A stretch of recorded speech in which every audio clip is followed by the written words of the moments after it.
Why do you have a positive view on the potential for humanity? Where does my positive vision of humanity come from? I think, there must be some genetic component to there must be something around my parents and peer group. I definitely identify as a Gen Xer. It's a little strange for me to say that because to generalize about a generation is sort of absurd, right? There's just too many people. But I think it's, Gen Xers, and it was in my case too, many of us were raised without parents hovering over us as much. We were latchkey kids.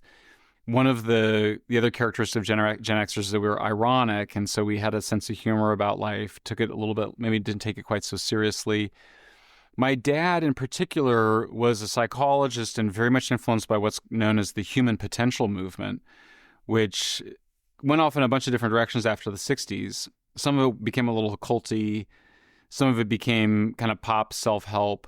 But at the heart of it was this idea that we should be thinking about peak psychology, not just depth psychology. So for me, I've always been influenced by this idea that humans always had so much more potential than the average person really was able to realize in their jobs or their marriage and their educations, that there's a lot of untapped resources. When we were kids, the teachers would say things like, I think it's a myth, I think it's been debunked, where they would say things like, we only use like 10% of our brain or something. And it's, almost certainly not true. But I think it got at some broader truth, which was that we're never fully realizing our potential. And so for me, the part of environmentalism that was always a stone in my shoe was the negative attitude towards humankind. I loved the nature preservation. It was a big part of my youth. My parents took me camping. I wanted to protect the rainforest. It was the first big cause I had as a teenager. I was concerned about climate change, but I was just struck by just the pessimism and the darkness and the nihilism, which has only increased since I started working on the issue in the late 1990s. So I confess, I think that much of my concern around that anti-humanism came from a kind of a priori sense in which humans have a lot of potential to be good and to create good things. And we've lifted, almost all of us, 90% of humankind has been lifted out of extreme poverty. And I think there's a huge obligation to finish that task with the remaining 10%. I think everybody should be able to live in societies that allow freedom of speech. I see no reason that countries should be depriving each other of those freedoms. So for me, it's somewhat simple, I guess. It's the sense in which everybody should be able to be at a level where we have the basic enabling conditions so that the rest of the work is just mental. It's just doing the internal work, including the exercise in the morning and the good physical health and all the things that you need, but that this was enough to really unlock much more significant human potential than we've unlocked to date. Where does apocalyptic environmentalism come from? I think apocalyptic, pessimistic environmentalism is the mentality of a depressed person. If you look at this cognitive behavioral therapy, which is really the only proven form of therapy to address depression, what it teaches people to do is to talk back to those negative inner voices. I'm a bad person. The world's a terrible place. The future is dark. And literally, like one of the first things you're taught to do with cognitive behavioral therapy is to write out the negative thoughts and then write out an argument against them. It's very cerebral in that way. And it draws a lot on the ideas of Friedrich Nietzsche, who said, in order to feel differently, I have to think differently. So I think that, are depressed people drawn to this depressing ideology? Does the ideology make people depressed? It appears to go both ways. I know that the points in my life when I was the most apocalyptic about climate change, I was also the most unhappy in my personal life. And I think that's a characteristic of a lot of folks that have been down that road. So I've always felt like I wanted to do cognitive behavioral therapy, at the mass level. I wanted to be able to talk back to those negative thoughts. And you do so through facts and logic. You do so with certain amounts of empathy, but I think that we're not doomed to it. But I think that as the older religious and ideological frameworks have lost meaning, most people don't have a strong religious point of view anymore. A lot of people no longer go to church. We're losing those forms of community. That people end up creating new ideologies that are often, I think, fairly termed nihilistic. They're very negative. They're very dark. They end up being anti-civilization. So I don't think it's a surprise that the people that are most attracted to these depressed ways of thinking are also doing things that undermine one of the core pillars of civilization, whether that's cheap and abundant energy or law and order or meritocracy or freedom of speech. It's often sad, angry people that are doing the things that undermine our ability to, survive and thrive as a civilization. How did having kids affect the way you view the world? I mean, your kids are just sort of, when you have kids, it's sort of, it's sort of everything. It's both a blessing and a burden in the sense that it's sort of the most important thing, for you, and you're always thinking about them, and you're always worrying about whether or not you're a good parent, and the part of that I've not loved the parenting culture, which I think reinforces that really kind of harsh, voice on parents. There's so much pressure on parents, but certainly, you have a sense of your own immortality project. You have a sense that gives your life's works meaning.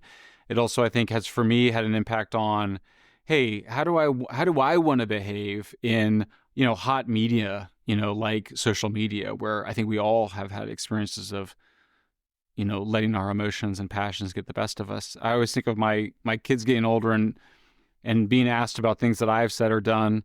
So some sense of responsibility, but I also think that can go too far. And I think there's been a real, highly self-critical parenting voice that I think has put a lot of pressure on parents and I think that's been part of the process of not allowing kids the free play that they need, that free range playing that they need separate from parents. I'm a little sad about it because, when we were kids growing up in the 70s and 80s, we would ride our bikes all around town. Our parents had no idea where we were. I mean, absolutely no idea. And there was danger there, genuine danger. And so I think kids at some objective level are much safer today, but I think then that has fed this culture of safetyism and this desire to eliminate all risk and all danger. And I think that paradoxically ends up creating its own dangers. It's created people that feel fragile, maybe are more fragile than they were when they would go through a childhood that had more hard knocks. Is America in an information war? I mean, my views of the media have changed very dramatically. Before the Twitter files, I think I felt like I knew that the media was often very dogmatic and kind of herd mentality with the media. But I think I didn't quite understand how controlled it was in the ways in which, you'll see the coverage often of the same story will be uniform across all the TV networks, all the newspapers. And I think we now know that that's not accidental. There's very powerful interest groups that are shaping that media coverage. I think it's imbalanced. I think it used to be more heterodox, the media with different voices. I think with the rise of social media and the sort of bubbles that get created, the ideological bubbles, it's sort of made the mainstream news media more for a specific particular audience of professional managerial class elites. I think more working people and people with less orthodox views have turned to independent media. And now we see that the elite media are basically working with the censorship industrial complex to demand more censorship of their opponents. So there's really an information war going on. I mean, this is one of the most interesting phenomenon in society right now, in my view, is the attacks on people like Elon Musk after he bought Twitter, which has now been rebranded X. There's constant attacks around Mark Zuckerberg. That's not just a sort of innocent ideological disagreement. There's actually fundamental economic interests that are at play in terms of what the media decides to cover, how it decides to cover it. They're all competing for advertising dollars, and so one of the questions for a journalist like myself has been, can we make it with subscription-only business model? And one of the most exciting things, that's what we've been able to do. I mean, many of us, at least some of us at Substack, have been able to make a living with subscriber-only revenue. And I think what you'll see is that a lot less obeisance to the kinds of interest groups that support the advertising for traditional media. There's really kind of three big phenomena. There's sort of the economics of media, there's the political partisanship, and then there's ideology. And they're all there, but I think they become much more visible in recent years, particularly through COVID, but really with the rise of social media about a decade ago. How does the media feed climate hysteria? At the end of Apocalypse Never, I look at why, if climate change is real but not the end of the world, do people treat it like it's this existential apocalyptic threat? And I look at three big motivations. There's money, power, and ideology or religion, and ultimately think that the ideological motivations are the strongest driver. But certainly we see economic interests. Both the media make money through selling alarmist news media coverage. If you point out that really carbon emissions globally have been flat over the last decade, they've been going down for the last 15 to 50 years in developed countries, it takes away a lot from the urgency and the drama. If you tell people really a lot of the increase of emissions is coming from places like China and India that are lifting their people out of poverty, it's not as amenable to a kind of moral case that I think a lot of the folks want to make. So you sort of certainly see the media economic aspects. Certainly there's energy interests that are served by exaggerating or perpetuating this apocalyptic story. There's political interests and social interests. People can make themselves famous, but also political parties can gain power through these conversations. And then really this big ideological driver. I just think that, as religion has become less important in people's lives, people need some new way to make sense of the world and of their place in it, a new way to define their own purpose. And we certainly saw some big ideological movements in the early part of the 20th century with first fascism and then communism. And it's notable that really the apocalyptic story about climate change emerges as the threat of nuclear conflict declined, as the Cold War came to an end. Climate change as an apocalyptic discourse really started to emerge. I think it was filling a kind of spiritual vacuum, a meaning or purpose vacuum that was created by the decline of those older ideological commitments.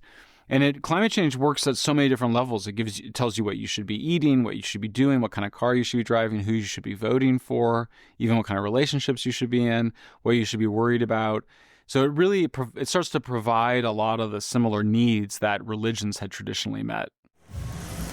If you like this clip, it is part of a much longer conversation that is only available at dadssavesamerica.com. So head on over there and subscribe. It's our Substack where you can get that and so much more. It's a great way to also keep track of everything we're doing here at Dad Saves America.